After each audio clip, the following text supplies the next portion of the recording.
Subscribe to our YouTube channel and press the bell icon to get the latest updates. What is the best way, the most efficient way of making a company lose its value? Just hand it over to the government to run it. Or even if the government set it up, let the government run it forever. Now that is something that is entirely in the hands of the government. And because governments in India, the bureaucracies, the political class, they've been completely disinclined to let go of these milch cows. What's happened in the process is these milch cows now yield less and less milk, eat more and more fodder, if I may use that example, and in fact go fallow in no time. See what's happened to PSUs, public sector companies, since the Modi government came in. Now this is not to say that the loss of value in PSUs started with Modi governments coming in. They've been losing value under every government, particularly as since in each sector there ceased to be monopolies. So May of 2014, when the first NDA government came in, the total market cap of all public sector companies was 19.1 lakh crores. What is it now on 28th of October? That's almost updated to the last day. It is 12.2 lakh crores. So government companies have lost value of 6.9 lakh crores or almost 7 trillion rupees. This is no small change. You want to understand this in other perspectives? Once again, we go back to our favorite logic of absolutes and percentages. These are absolute figures. Percentages.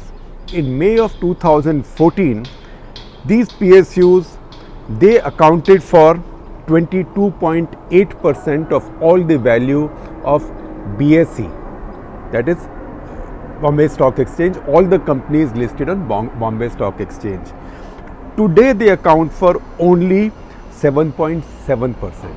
So this is a loss of nearly 15 percentage points, not 15%. 15% over 22.8 would be just over 3.5. No, not 15%, 15 percentage points. So from 22.8% to corporate India's value, in a way, PSUs have gone down from 22.8% to 7.7%. Now, if you look at all the indices, and where am I speaking from? I am speaking from a story that my colleague Ramya Nair has done, and I am sharing that story with you. Please read that story, and I am also using graphics from that story. Now, if you see the data, it is quite telling that in these 6 years, all BSE listed companies, now this is important, you might say, oh, PSUs have lost value, Shekhar Gupta is against PSUs, or Shekhar Gupta is too much of a free marketeer, or Shekhar Gupta is whatever. You can choose your adjective for me or your epithet for me. You might say that why are you only targeting the PSUs, because it looks like we've been living through shambles, there's a pandemic, many things have happened. So it could be that all companies have lost value. So why victimize or focus only on PSUs? Now if you look at the data, that is not the truth. In fact, the truth is absolutely to the contrary. In the same period, BSE listed companies, all BSE listed companies have added 89% to their value. All the Sensex companies, that is 30 companies in these 6 years, have added 87% to their value. While BSE, all companies have added 89% and Sensex companies 87%, that is almost doubling their value in 6 years. So it's not as if the markets under Modi government have done very badly, they've done quite well. Doubling in 6 years is a pretty good return. But in the same period, PSUs which belong to the government have lost value by 36%. So while your peers have gone up by 89%, you've come down by 36%. That is the difference. So if you look at Ramya's data, that is straight data, it tells you that the loss of value, absolute value for PSUs has been 6.9 lakh crores or about 7 trillion crores. But if you look at the data that my friend, and such as he is, Sunil Jain, the editor of Financial Express, put out, it is 21 lakh crores that PSUs have lost 21 lakh crores in value in these 6 years relatively. Now, you might say he's saying 21 lakh crores, your correspondent is saying 7 lakh crores. Is your correspondent wrong or is Sunil Jain wrong? Now, much as I'd like to prove Sunil Jain wrong, because I adore him, he's an adorable friend, but he's also an adorable rogue. So I'd love to prove him wrong. I say that affectionately. Now, if we look at his data, he's done it very well because he has seen what would the value have been if PSUs had also grown in their worth as the other companies had done. If that was the case, then PSUs today would be 21 lakh crores or 21 trillion rupees worth more than what they are now. So, the loss of value that we as citizens, because citizens are the shareholders of these companies, that's why they are called public sector and they are given this exalted status, unfortunately, in our old socialist mindset. So, that is the value that government companies have lost in this period. Now, I can give you more data again from Ramya's story, and you can see the graphic also as it comes up.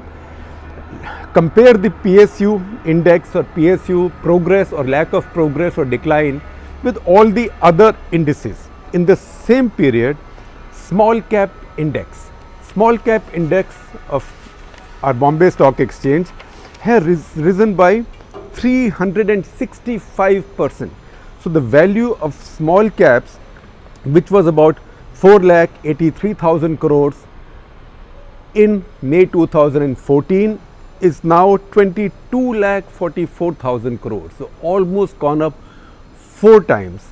Then you go back to the Sensex. I told you the Sensex has gone up by 87%, but the value, absolute value, from 41,62,000 crores to nearly 78 lakh crores. So, from about 42 trillion rupees to 78 trillion rupees, almost double. All BSE listed from about 84 trillion rupees or 84 lakh crore rupees to 158 lakh crore rupees or 158 trillion rupees. So, almost doubled. Small cap, I told you, from about 4,90,000, you can say 5 lakh crores to now 22,44,000 crores. And then you look at mid caps. Mid caps, you will find that they fluctuate a lot. Mid caps have also gone up by 66% in this period, from 13,31,000 crores to 22,09,000 crores. And if you just look at BankX, because a PSU index, a lot of the value there comes from PSU banks, and I will give you some more data on banks. That BankX, a bank index of banking stocks, has gone up from 8,93,000 crores to 16,85,000 crores. So, that has almost doubled by 89%.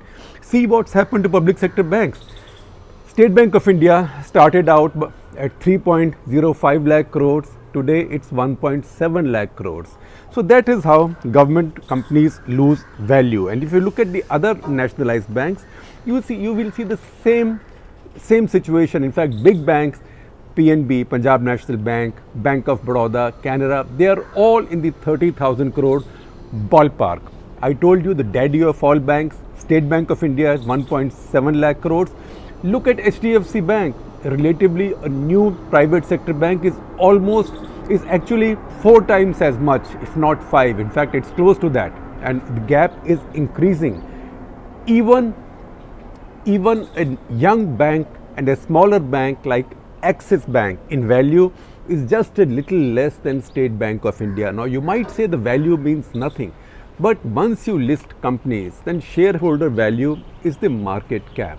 And market cap tells you whether the shareholder value, shareholder wealth has gone up or it's come down. And you will see a consistent pattern that wherever the government has kept control over a company, it has lost value. In fact, in most cases, these companies haven't gone bankrupt. simply because the government is there. The government has access to Consolidated Fund of India and to all our taxes, and they keep on shoving bad money, good money after bad money, as has happened with PSU banks. Every few years, government now throws a couple of lakh of crores as equity in public sector banks just to keep them going. If they had private sector shareholders, either they would have gone bankrupt or they would have been fixed by now. See Axis Bank. Axis Bank was, the way it was structured, it was quite cleverly done, that it was not fully a public sector bank, but it was UTI Bank to begin with. But as it evolved, it was made much more into a privately run bank, and government got out of the way. That is why its market cap today, its value today is getting close to State Bank of India. There is no comparison in size, the size of business, the size of the loan book, nothing. But this tells you what happens when government runs a business. There are other businesses with the government which are monopolies, and you would have imagined these will be doing brilliantly. So that the biggest monopoly of all monopolies as yet is Coal India Limited. Coal India is also losing value. Why? Because every now and then you can see government vacuums money out of it. So anytime government needs a few thousand crores of rupees, they go to their cash rich PSUs and take this money from them, either through share buyback or special dividends, which means the PSUs are left with no money to invest and to expand and to compete in the marketplace. And second, their shareholders and investors who are in the private sector, these are listed companies, they think, boss, ये सरकार मेरा interest तो देखेगी नहीं, जब दिल करेगा, they will vacuum the company, or they will tell one company to acquire another. We saw what happened with ONGC. ONGC was made to acquire HPCL. Both of these were blue chip companies. It acquired HPCL for 37,000 crores. Bulk of the money Government of India took to fund its own deficit, and we don't know where it went, because Government of India is a huge bottomless pit. Money can disappear in lakhs of crores there. So that money disappeared. In the process, what has also happened is that ONGC, which had a valuation of nearly 3.5 lakh crores in May of 2014, is today a fraction of that. It was 3.49 lakh crores on May 23, 2014. Today it is just 87,000 crores. So about 1/4 of what it was. And this is the crown jewel of Government of India, a near monopoly for a very long time in areas of its own operation. Now what has the government done? Government is saying that it is going to get, and this came out as part of the pandemic packages, because a crisis gives a government the opportunity to take many difficult decisions. That's how the new reform on labor laws and agricultural laws came in, and these are very strong reformist, brave changes which we have welcomed wholeheartedly. Also in Cut the Clutter, I have in fact done an entire Cut the Clutter each on agricultural reforms and labor reforms, in spite of the fact that there was so much criticism from all over. These are big reforms, but it was in this period when the country faced such a big economic crisis that the Modi government also made one more brave announcement, and that announcement was government will divest or liberate into the private sector all the companies it currently runs, except in 18 strategic sectors.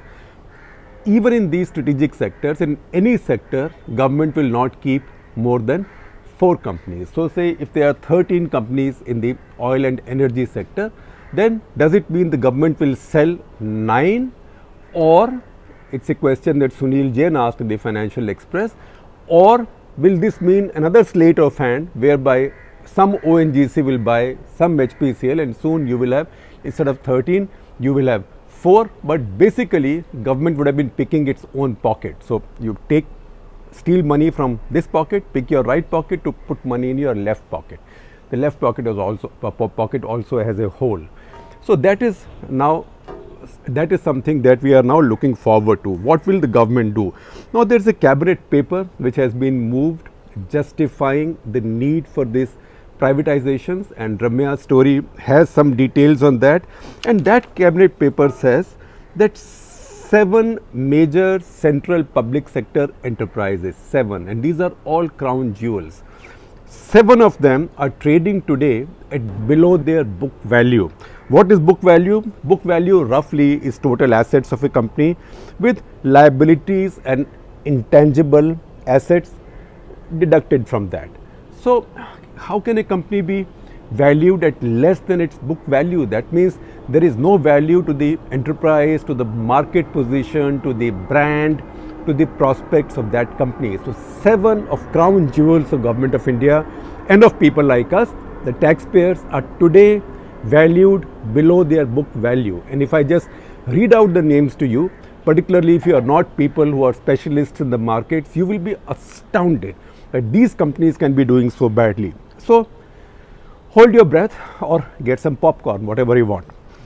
BHEL, Bharat Heavy Electronics Limited, Indian Oil Corporation, National Hydel Power Corporation, that is NHPC, NTPC, National Thermal Power Corporation, ONGC, Oil and Natural Gas Corporation, Power Finance Corporation, Steel Authority of India Limited. These 7 companies account for 44% of all market cap of PSUs, and yet all 7 are quoting, are valued at below their market value. Now what happens when government lets go of companies? See what's happened with Hindustan Zinc, for example, Balco, companies that government of India sold. The residual shareholding that Government of India has in those companies today is so much more than the value of many of these companies. I'm surprised why the government is not selling that shareholding and taking that money off the table, because it is their money. Now a very good example is Titan, the parent of Tanishq, whose commercial recently made news and became controversial. That was a commercial of a Hindu woman married into a Muslim family. Now Titan was a company owned by Tamil Nadu government, which was valued at almost nothing. It was dying. Who thought a watch company in India had any future anymore? Because the other PSU watch company, HMT, Hindustan Machine Tools, had also died, especially in its watch business. So what happened? Tamil Nadu government, or somebody in Tamil Nadu government, had the foresight of bringing in the Tatas. They did not sell the highest shareholding to the Tatas. Tamil Nadu government still has the highest shareholding, but they had the magnanimity and good sense to accept that, look, we can't run a business, a government can't run a business, so let the Tatas run it. So today the Tamil Nadu government owns more shares in the companies than the Tatas. In fact, Tamil Nadu government is the largest shareholder, but they don't interfere in the management. In the process, do you know what is the value of the 27% shareholding that Tamil Nadu government is left with in Titan?